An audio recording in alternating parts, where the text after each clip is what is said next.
Una relación estrecha con Dios es hablar con Él. Dios le escucha y usted a Él, lo obedece y Él le guía. Hay una gran comunión con Dios en la vida de quien confía en Dios.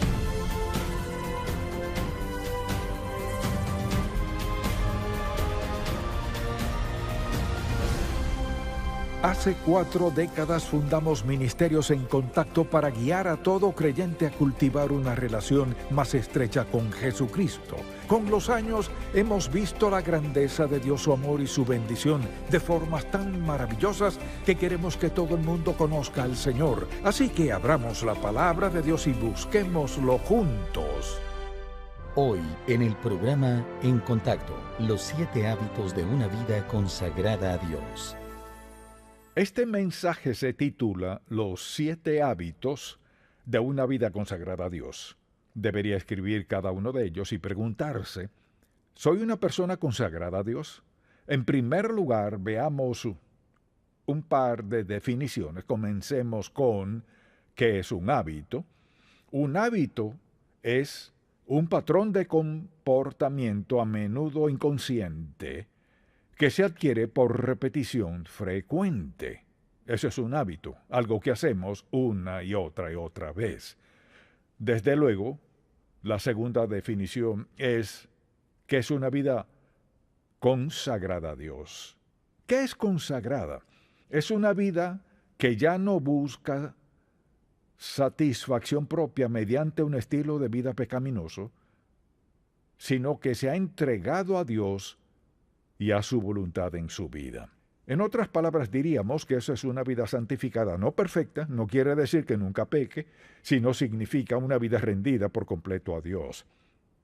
Así pues, deseo darle 7 hábitos que todo creyente debe hacer parte de su vida, y el primero es este.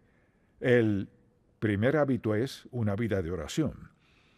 Uno de mis pasajes favoritos, muy sencillo, está en Marcos, capítulo 1, cuando los discípulos nunca entendieron esto del todo, pero dice la Biblia en Marcos 1:35, levantándose muy de mañana, siendo aún muy oscuro, salió y se fue a un lugar desierto y allí oraba. Y le buscó Simón y los que con él estaban, y hallándole le dijeron, todos te buscan. Eso es típico en cuanto a la forma de actuar de algunas personas. El Señor estaba haciendo lo más importante en la vida y no lo entendían. Y asimismo, por ejemplo, en Lucas capítulo 4, versículo 42, cuando ya era de día, salió y se fue a un lugar desierto, y la gente le buscaba, y llegando a donde estaba, le detenían para que no se fuera de ellos. Pero él les dijo, es necesario que anuncie el evangelio, etc. Ahora, una vida de oración no se refiere a orar de vez en cuando. Se refiere a sentir cada día la necesidad, el deseo, el gozo y el gran poder que viene de orar, hablar con el Padre. Es decir, debe ser un hábito, algo que recurre en nuestra vida, no solo cuando estamos en aprietos, en necesidad, sino porque amamos a Dios y estamos agradecidos por quien es Él y lo que hace en nuestra vida. Por ejemplo, en Lucas capítulo 11, los discípulos vienen al Señor Jesucristo y le pidieron, enséñanos a orar como enseñó Juan el Bautista a sus discípulos. Así que habían visto algo distinto en la oración del Señor. No se trataba de algún ritual que se acostumbrara en aquel tiempo, pues sentían que le hablaba personalmente al Padre Celestial. Al ver esos versículos, piénselo, la verdad es que no se puede tener una vida consagrada sin tener una vida de oración. No se puede. Todos vivimos en un mundo de tentación, pruebas, penas, cargas y pecado, y a donde vayamos, allí está. No podemos tener una vida consagrada a Dios, y no he dicho sin pecado, sino consagrada, y ya definimos lo que eso significa. No se puede tener una vida consagrada sin una vida de oración, porque ésta nos conecta a Dios Todopoderoso y nos hace sensibles a su voluntad, propósito y plan para nuestra vida. Sin orar, no habrá una vida consagrada. Si lo piensa, es la actividad más importante de nuestra vida. Necesitamos tener una vida de oración. Luego, el segundo hábito es tener fe o confianza en Dios, la palabra que mejor le guste. Me encanta el Salmo 103, versículo 19. Dice la Biblia: Jehová estableció en los cielos su trono y su reino domina sobre todos. Pensemos en lo que significa ese versículo. Si Dios Todopoderoso ha establecido su trono en los cielos, preste mucha atención, su soberanía, o sea, su poder divino, sobrenatural, omnisciente, domina sobre todo. ¿Qué hace eso? Nos da una gran base para creer en Él. Al saber que Dios está a cargo, no importa lo que suceda, ni cómo, ni mediante quién, ni por la razón que sea, sé que Dios tiene las riendas y puedo confiar en Él para lo que sea que permita en la vida. Creo que es un versículo muy importante porque si no confiamos en Dios, si no confiamos, no oraremos. Debemos hacernos la pregunta, pues, ¿dónde está la confianza en mi vida espiritual? Fíate de Jehová de todo tu corazón y no te apoyes en tu propia prudencia. Reconócelo en todos tus caminos y Él enderezará tus veredas. Cito ese versículo muy a menudo porque es fundamental. Cuando confiamos en Dios, ¿qué sucede? Se afianza nuestra comunión con Dios, lo que significa que tenemos una relación con Él.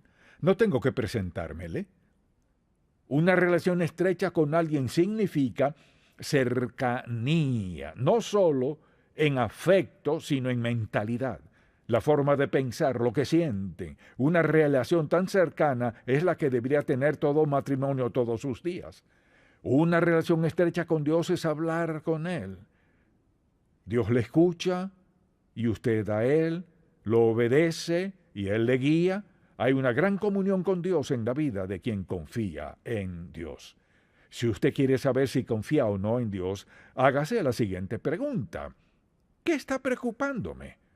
Si puede ver a su alrededor y decir, no me preocupa nada, es porque está confiando en Dios. Lo que sea que le preocupe, es lo que Dios le señala y dice, no me has confiado este aspecto de tu vida. Una vida consagrada es una vida de fe. El tercer hábito de esta vida maravillosa es el hábito de meditar en la palabra de Dios. No sé cómo usted describiría la importancia de eso, pero dicen las Escrituras, veámoslo por un momento. Dice el salmista en el Salmo 63, versículo 6, Cuando me acuerde de ti en mi lecho, cuando medite en ti en las vigilias de la noche, porque has sido mi socorro, y así en la sombra de tus alas me regocijaré. Está mi alma apegada a ti, tu diestra me ha sostenido. ¿Qué significa meditar? Significa leerla, pensar en lo que dice, examinar mi corazón a la luz de lo que Dios dice, hacerle cualquier pregunta que tengamos, rendirle lo que sea que nos traiga a la mente. Al meditar en Dios pasa lo siguiente: la meditación es como verse en un espejo, pero también es ver más allá del espejo. Es decir, veo lo que ve Dios y veo más allá y lo veo a Él. Mi atención se centra en Dios. Cuando nos concentramos en Dios sucede esto: las preocupaciones desvanecen, los problemas se disipan, nuestra mente ya no está contaminada con toda clase de asuntos que no nos hacen bien. La meditación es parte esencial de una vida consagrada a Dios. Donde no hay meditación, no habrá consagración a Dios. No es posible. Piense en la mañana al despertarse. ¿Cuánto del mundo embarga su mente? Tiene que vestirse, claro, desayunar, ir al auto y manejar por la autopista o donde sea, y llegar al trabajo tan pronto lo haga, cotorreo, parloteo todo el día, el teclado vuela todo el día y su mente se llena. Luego tiene que volver a su auto, volver a la autopista, a batallar en el tráfico otra vez hasta llegar a casa. Al llegar se cambia de ropa, medio se relaja y luego la cena. Puedo llenar su día sin siquiera conocerle. porque eso es lo que hacemos. ¿Y dónde está Dios? ¿Dónde está su tiempo a solas con Dios? Lo que lleva a una vida consagrada es el tiempo a solas con Dios. Anhelarlo, meditar en Él, pensar en Él. Luego hay un cuarto hábito, uno muy importante y el que me escucha mencionar siempre, obedecer a Dios. Y quisiera leer en Deuteronomio 27, en el Antiguo Testamento, porque lo dice tan claro en el capítulo 27, versículo 10. Dios habla mediante Moisés a su pueblo, y esto fue lo que declaró. Oirás pues la voz de Jehová tu Dios, y cumplirás sus mandamientos y sus estatutos que yo te ordeno hoy. Luego en el capítulo 28, versículo 1, acontecerá, escuche esto, que si oyeres atentamente, ¿qué significa eso con cuidado? Atentamente la voz de Jehová tu Dios para guardar y poner por obra todos sus mandamientos que yo te prescribo hoy. También Jehová tu Dios te exaltará sobre todas las naciones de la tierra. Hablaba de Israel. Pongámonos en esa situación. Cuando obedecemos a Dios, piensen esto, andamos a un nivel más alto. Piensen cómo vive el mundo, con toda clase de pensamientos viles, ocupados y atareados sin tiempo para Dios. Hemos decidido seguir a Cristo, y seguirlo significa vivir a un nivel más alto. No significa menospreciar a otros, solo quiere decir que hemos decidido regirnos por una norma más alta que la del mundo. No significa que seamos mejores que nadie, pero quiere decir que nuestro estilo de vida es mejor que el del mundo. Pregúntese, ¿en realidad tengo un hábito de orar, confiar y meditar en la palabra de Dios? ¿Acaso sería considerado un hijo obediente de Dios? ¿Cuántas veces lo ha dicho y puedo decirlo? La forma más sabia de vivir es obedezcamos a Dios y dejemos las consecuencias en sus manos. Eso lo haré solo si tengo una vida de oración. Solo si confío en Dios, solo si medito en Él. Esa es la única forma de hacerlo. Estos son hábitos sencillos que hacen que nuestra vida sea lo que Dios quiere que sea. Mire, no hay nada que pueda impedir que obedezcamos y practiquemos estos 7 hábitos. Nada, salvo que tomemos esa decisión. Mire, tenemos que decidir ciertas cosas. Tenemos que escoger entre seguir a otros o a Dios. Tener esto o a Dios. Esta senda o la de Dios. La razón por la que menciono 7 hábitos es porque, recuerde lo que dije, un hábito es un patrón de comportamiento a menudo inconsciente que se adquiere por repetición frecuente. Algo que hagamos de forma continua. Y todo lo que he mencionado podemos hacerlo. La razón por la que no lo hacemos es por pensar que no es importante. Mire, la razón por la cual no tenemos hábitos sagrados, maravillosos, impactantes, edificantes, es porque escogimos la senda del mundo. No importa quién sea, ni cuán dotado, ni cuán adinerado, ni cuán sabio se crea, ni cuánta educación tenga, no puede tener una vida consagrada, la mejor vida, sin poner en práctica estos 7 hábitos. Ahora, ¿cuál es el quinto? El quinto hábito es depender del Espíritu Santo. Alguien dirá, ¿qué significa eso? Quiere decir rendir nuestra vida a la presencia residente del Espíritu Santo. Recuerda lo que les dijo Jesús a sus discípulos: siéntense a esperar en Jerusalén hasta que sean investidos, o sea, hasta que el Espíritu Santo venga a sus vidas, y al hacerlo estarán listos para hacer lo que les he encomendado.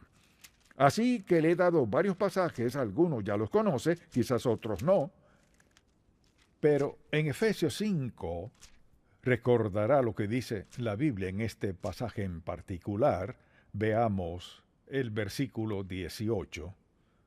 Dice así: no os embriaguéis con vino, en lo cual hay disolución, Antes bien, sed llenos del Espíritu. Mire, si tomara una jarra con 1/4 de litro, la colocara aquí y la llenara de agua hasta la mitad, diría que solo está medio llena. Solo estaría llena cuando llegue al tope hasta el borde. El verbo que usa aquí el original griego, ser lleno, significa algo continuo en la vida. En la mañana al despertar en medio de nuestra oración o al meditar, aún antes de levantarnos, deberíamos decir: Señor, quiero que me llenes de tu espíritu hoy. Eso significa, Jesucristo les dijo a sus discípulos en Lucas, que antes de que hicieran lo que les había encomendado, que esperaran en la ciudad de Jerusalén hasta que fueran investidos, hasta que viniera sobre ellos el Espíritu Santo, por la sencilla razón de que no están preparados para hacer lo que les ha encomendado sin la presencia del Espíritu Santo, quien les dará poder. Él les facultará, les enseñará, les dará guía y dirección para cumplir el llamado que les ha dado. Ahora la mayoría de la gente no tiene ni idea de quién es el Espíritu Santo. ¿Cómo? Seguidores de Cristo, creyentes en Cristo, lo aceptamos para recibir salvación. Somos morada de la tercera persona de la Trinidad, que es el Espíritu Santo. Cuando decidimos desobedecer a Dios, decidimos pecar contra el Espíritu Santo, quien mora en nosotros, a quien Dios envió a nuestras vidas para ayudarnos a llevar a cabo, a lograr lo que sea que Dios nos tenga reservado en la vida. Nunca estamos solos. Somos morada de Dios, del Espíritu Santo, quien nos faculta, nos ayuda, nos alienta, nos fortalece, nos sana y más, está allí porque necesitamos a Dios en nuestra vida, y Él lo sabía. Desde luego, hay un sexto, que es dar a Dios y a otros. En el 6º capítulo de Lucas, es un capítulo muy conocido, recordemos lo que dice: dad y se os dará medida buena. Escuche lo que dice: apretada, remecida y rebosando darán en vuestro regazo, porque con la misma medida con que medís, os volverán a medir. Cuando pienso en darle a Dios, mi ejemplo favorito es este, y estaba recordándolo anoche. Mi primera maestra de escuela dominical, y quizás tendría 3 o 4 años, porque comencé la escuela a los 5, estaba muy pequeño, nunca me puse al día, pero iba a la escuela dominical todos los domingos y recuerdo las sillas de varios colores: verde, rojo, amarillo, azul, etc. La maestra de la escuela dominical, no recuerdo su estatura, pero en aquel entonces me parecía de 3 metros cuando estaba sentado. Tenía el cabello negro, una dama dulce y maravillosa. Y llegó el momento de recoger la ofrenda. Recuerdo que mi madre siempre me daba unos cuantos centavos para darlos. Nunca me dejaba ir sin nada que dar. Así que, antes de saber contar, mi madre me enseñó a darle a Dios. En mi primer empleo, repartidor de periódicos, ganaba $4 a la semana. Estaba agradecido de Dios y pensaba: no puedo darle monedas. Le di $1, que era el 25%. Nunca pensé en eso, solo pensaba en lo que recibiría Dios. Después de eso, tuve una ruta de periódicos que pagaba $16 a la semana y le daba a Dios más del diezmo. Luego, toda mi vida nunca he dado solo el diezmo, nunca. Por la sencilla razón que aprendí desde muy joven que no podemos superar a Dios en generosidad. Segundo, mucha atención, ni siquiera podemos predecir lo que necesitaremos. Y si no podemos predecirlo, ¿cómo pues nos encargaremos de todo eso? Si ofrendamos a Dios y confiamos en que hará justo lo que prometió, le di un sencillo ejemplo que muchos han escuchado antes porque fue algo que impactó mucho mi vida. Así que debemos preguntarnos, ¿será este uno de los hábitos en mi vida? La Biblia dice que Dios ama al dador alegre. Si Él ama al dador alegre, ¿qué de aquellos que son avaros, quienes no dan a Dios? Le diré por qué eso no agrada a Dios, porque dice: puedo hacerlo sin Dios, puedo encargarme, puedo manejarlo, no necesito que Dios maneje mi dinero. Piensen cuán insensato es eso. Su dinero podría quemarse de la noche a la mañana. La situación podría ser que lo pierda todo en un día, pero preste mucha atención. Nunca estará en una situación en la que no tenga nada, porque tiene a Dios dentro de usted y todo lo que necesita, Dios ha prometido proveerlo. Un hábito maravilloso en nuestra vida. Luego le daré un séptimo hábito, y es uno muy importante, es el hábito de perdonar a otros. Un pasaje muy claro está en Efesios capítulo 4. Muchos lo hemos leído antes, pero es la verdad, y lo leemos una y otra vez. Escuche lo que dice la Biblia. Airaos, pero no pequéis, no se ponga el sol sobre vuestro enojo, ni deis lugar al diablo. Un pasaje muy importante. Luego dice en el versículo 30, y no contristéis al Espíritu Santo de Dios, con el cual fuisteis sellados para el día de la redención. Luego en el 31, quítense de vosotros toda amargura, enojo, ira, gritería y maledicencia y toda malicia. Antes sed benignos unos con otros, misericordiosos, perdonando unos a otros, como Dios también os perdonó a vosotros en Cristo. No siempre es fácil, no. A veces es difícil perdonar a otras personas que nos hayan hecho ciertas cosas. Creo que una de las peores situaciones es ser traicionado. Cuando uno ha confiado en verdad en alguien, se ha esmerado en ayudarle y luego le traicionan. Hacen lo último que uno habría imaginado que harían en la vida. Pero debemos perdonar. Ahora, estos son 7 hábitos. Preste mucha atención. Pude haberlo hecho de muchas formas, pero quería que viera cada versículo y darle todos los 7 hábitos para que cada persona aquí entienda por completo los 7 hábitos que llevan a una vida consagrada que será bendecida una y otra vez de muchísimas maneras, pero la decisión es suya. Y le sugeriría que tomara una decisión ahora mismo. En breve oraremos, y en esta oración le pediré a Dios que le dé sabiduría para decirle: Señor, quiero estos 7 hábitos en mi vida, y hoy comenzaré a ejercerlos en mi vida. Es un proceso continuo en nuestra vida. ¿Los practicará cada uno a diario? No. Pero haga lo siguiente. Pídale a Dios que le perdone. Muéstreme por qué tropiezo con este Señor y reafirmamos nuestro deseo de perdonar a otros o lo que sea. Señor, estaba muy ocupado. Esta mañana salí deprisa. Perdóname por no haberme detenido a meditar en tu palabra, rendir mi vida a ti, entregarme a ti. Perdóname, Señor, no quiero volver a hacerlo. ¿No cree que Dios corregirá eso? Claro que sí. Él le corregirá. Le inquietará lo suficiente una mañana después que haya salido sin tomarlo en cuenta, que no lo olvidará. Mire, ¿sabe qué? Es porque nos ama. Piénselo. Toda la Biblia está llena de verdad.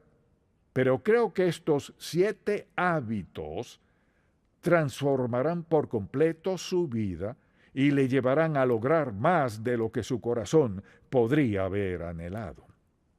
Ahora, si hoy está aquí y no es creyente, no es salvo, no ha aceptado a Cristo como su Salvador, entiendo que quizás no se aplique esto a su caso. Pero permítame decirle esto: nunca podrá entender ni disfrutar la vida a plenitud hasta que no se entregue a Cristo. Porque nunca podemos perder al entregarnos a Cristo. Nunca. Dirá, pues, ¿qué tengo que hacer? Debe pedirle al Señor que perdone su pecado, no porque lo merezca, sino porque Él fue a la cruz, murió en la cruz, dio su sangre por usted, pagó toda su deuda de pecado, dice la Biblia, y al pedirle perdón a Dios por lo que ha hecho por usted, pagó su deuda, Dios le perdona y le hace uno de sus hijos. Luego comenzará a practicar estos 7 hábitos. ¡Qué vida tan maravillosa tiene por delante! Y espero que lo haga. Padre, te amamos, te alabamos y te agradecemos por tu palabra desde Génesis hasta el último versículo de Apocalipsis. Hoy te pedimos que nos des sabiduría para reconocer que con estos 7 hábitos todo lo demás cobrará sentido. Que abramos la puerta a tus mejores bendiciones. Te pido hoy por alguien que no es salvo, que no te ha aceptado como su Salvador, que esté dispuesto a pedirte perdón por sus pecados, a creer que Cristo fue a la cruz y pagó toda nuestra deuda. Al confiar en su muerte en el Calvario, al derramar su sangre, esa confesión y arrepentimiento traen salvación. Después de la salvación, que desarrollemos estos 7 hábitos transformadores en nuestra vida. Señor, te pido por todos nosotros y por alguien hoy aquí que aún no es salvo, que esté dispuesto a pedirte que le perdones y que limpie su corazón y rinda su vida a ti ahora mismo.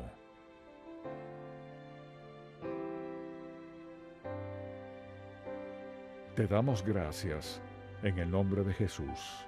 Amén. Si este programa ha sido de bendición para usted, por favor, visite encontacto.org.